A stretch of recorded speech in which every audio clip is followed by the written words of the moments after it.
आख्याहि मे को भवानुग्ररूपः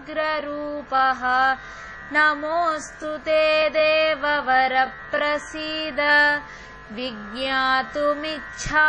भवन्तमाद्यम् न हि प्रजानामि तव प्रवृत्तिम्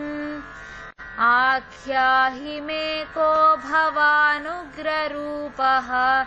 नमोऽस्तु ते देववर प्रसीद विज्ञातुमिच्छामि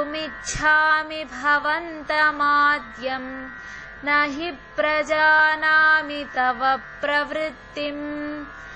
आख्याहि मे को भवानुग्ररूपः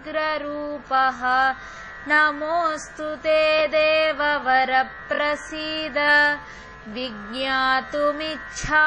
भवन्तमाद्यम् न हि प्रजानामि तव प्रवृत्तिम्।